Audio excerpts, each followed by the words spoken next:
Okay, as you can see, this page is dedicated towards analyzing specific Bible verses and going about understanding specific parts of the Bible. And one of the things that I'm starting to understand about the Bible that I wanted to talk to you guys about that's starting to click is at the end of the day, right? Why is it the best thing to go about putting your faith in God? And what is the Bible ultimately trying to do? As we can see, obviously, the first commandment is submit your heart, soul, and mind to God. What this means is think about every single time you've actually gone, every single one of the darkest times that you've had was because you followed a specific narrative that you were telling yourself, a specific negative narrative that you were telling yourself. And that could have been from a person around you, from a family member, from a friend, or you literally just created it yourself. And you went about following the specific narrative to the point where it brought you despair because there was something that you didn't understand how to go about attaining, and you were like, wow, I need that specific thing in order for me to feel good.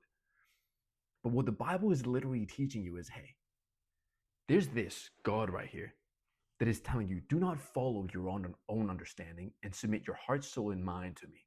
And by doing that, and the way to do that is to follow and read the word and implement the word within your mind to the point where your internal dialogue becomes more the word than it is your own rationalization on things. And through that, you start to create a very, very solid foundation as to what your beliefs should be. And you start to understand, wait.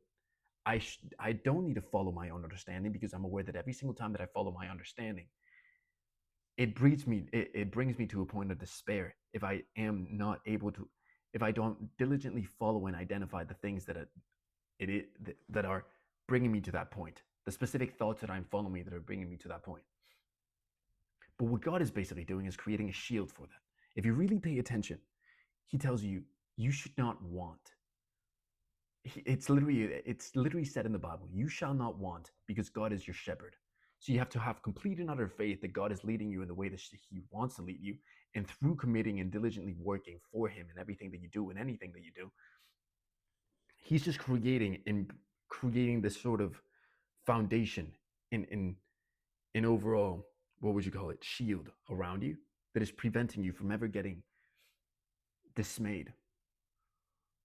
And obviously, you're going to have faults, and obviously, those things are going to happen, but it's okay because you can actually go about learning from them. But at the end of the day, what the Bible is literally giving you is the ultimate sort of validation that there is, which is godly given validation that it cannot be touched, and you have to be humble enough to understand that it's just godly given. So you need to step back and be like, wow, I am grateful that God loves me as His own son. So I don't know who needed to hear that, but that's something that I've been starting to rationalize and understand. So I don't know. Feel free to follow for more if you're interested in